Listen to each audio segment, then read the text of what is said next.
In the long, long ago, people bartered. They traded things they had for things they wanted. I'll trade you my raspberries for that there pot pie. Pada mulanya, orang bertransaksi dengan tukar-menukar barang atau disebut barter. Transaksi ini dirasa kurang praktis karena harus bawa-bawa barang kemana-mana. Then one day, a goldsmith walked up and said, Lalu, datanglah bankir pedagang emas memberi solusi agar transaksi perdagangan menjadi lebih praktis. Now, everybody thinks gold is valuable, so why doesn't everybody trade gold for things they need? a price was set for gold, and now it was very easy to conduct commerce because people could trade gold for all the things they needed. Maka dimulailah babak baru. Emas, juga perak dan tembaga dijadikan alat tukar alias uang. Ini adalah kondisi ideal, sebab emas itu ada nilai intrinsiknya. Jadi, uang itu betul-betul ada harganya. Look at all my gold! Hey, stop them! That's my gold! Tapi, jika emasnya banyak, rawan dicuri atau dirampok orang. Maka, para bankir pedagang emas datang kembali memberi solusi. Say there, Pile. I've got a vault and some guards. I can keep your gold safe for you for a small fee. Yeah, sure, that'd be awesome. You see, Pile, this is how the first bank made money. Maka dimulailah era baru. Awalnya, bank menjadi tempat simpanan emas para nasabah. There you go, Pile. I owe you 100 gold coins. Selanjutnya, permainan berubah. Nasabah yang menitipkan emas pada bankir diberi tanda terima berupa kertas yang istilahnya IOU. Saya berutang padamu. Inilah asal-muasal uang kertas. Bank menjadi sentra peredaran uang. Jadi sebenarnya IOU alias uang kertas itu adalah surat utang, bukan uang sungguhan. Dan yang namanya bank sentral itu dari dulu memang swasta. Negara tak ikut campur urusan peredaran uang. Sama seperti sekarang, pemerintah Indonesia, Presiden Republik Indonesia tak boleh ikut campur urusan peredaran uang. Inilah sistem yang diterapkan di seluruh dunia sejak dulu. Okay, great. Come back anytime and redeem your gold when you want it. It'll be right here in my vault. Now you're holding the very first paper money, Pile. Wow, this is great. It all makes sense. Oh, that's right. It was good, and everybody started using IOUs because everybody knew the IOU was as good as gold. Inilah persepsi yang dikembangkan. Persepsinya, kertas yang sebenarnya tak ada nilainya itu, jika diterbitkan oleh para bankir, jadi bernilai sama dengan emas. Padahal, orang tak pernah lihat emasnya di mana dan seberapa banyak. Para bankir swasta menjelma jadi Tuhan yang menciptakan kertas jadi senilai emas. Luar biasa. Wow, this candy is really a good price. 1 IOU. I'm getting some more for later. Hey, wait a minute, it was just 1 IOU. 10 IOUs for chocolate? You can't just raise prices like that.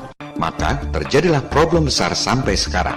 Kebanyakan orang tak tahu beda antara money dengan currency. Itu dua hal yang sangat beda. Apalagi dalam bahasa Indonesia, money itu uang, currency itu mata uang. Orang tak tahu apa bedanya. Do you know what this is? Now you may be thinking you, of all people, should know that you're holding money, but I'm making a point with a kind of tricky question. What I'm really holding is currency.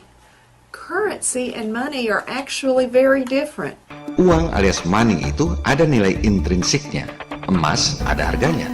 Zaman barter dulu, kambing ada harganya, ayam ada harganya. Sebaliknya, uang kertas alias currency itu tak ada nilai intrinsiknya. Akibatnya apa? Inflasi, harga-harga melambung tinggi. Currency fluctuates in value and over the long run becomes worth less and less. And that's also known by another name, inflation. I call inflation the silent currency killer because you can't see it, you can't hear it, you can't smell it.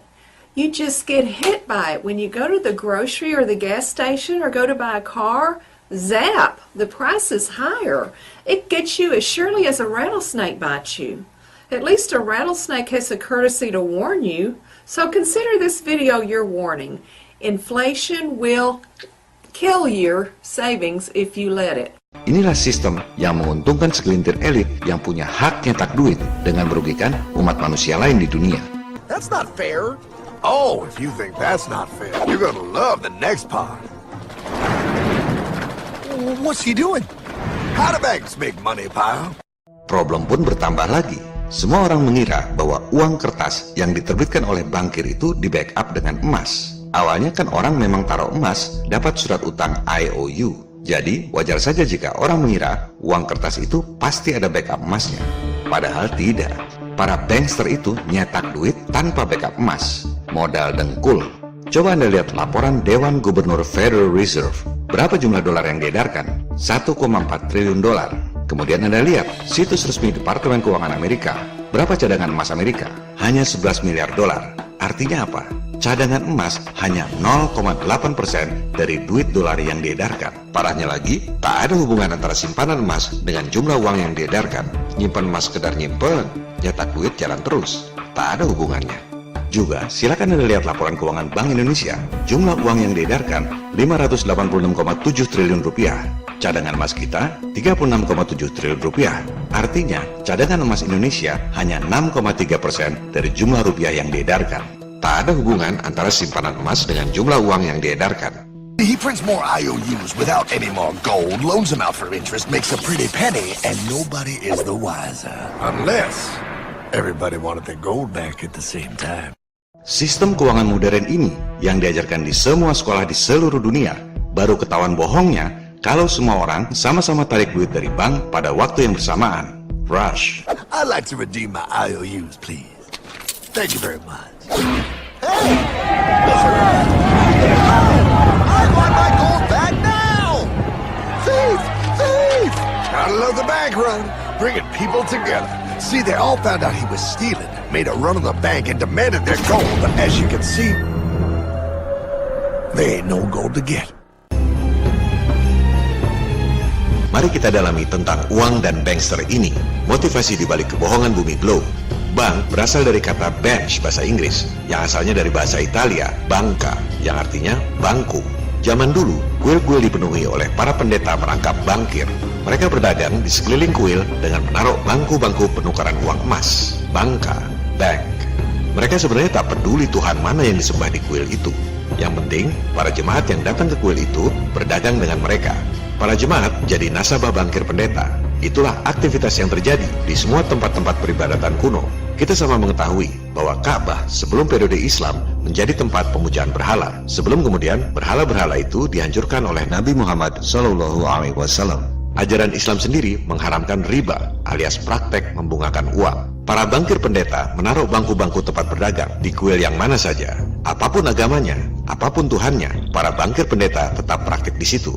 Kemudian, seperti yang dijelaskan lewat film kartun tadi, jika bankirnya korup dan nasabah tak bisa tarik kembali emasnya, nasabah pada ngamuk dan menjungkir balikan meja alias bangku atau bangka itu.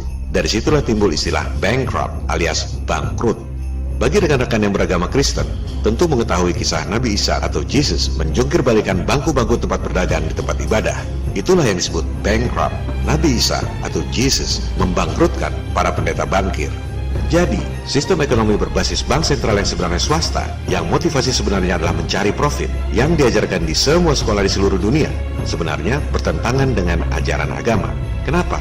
Karena ajaran agama mengharamkan sistem yang dibuat untuk menguntungkan segelintir orang dengan merugikan umat manusia yang lain.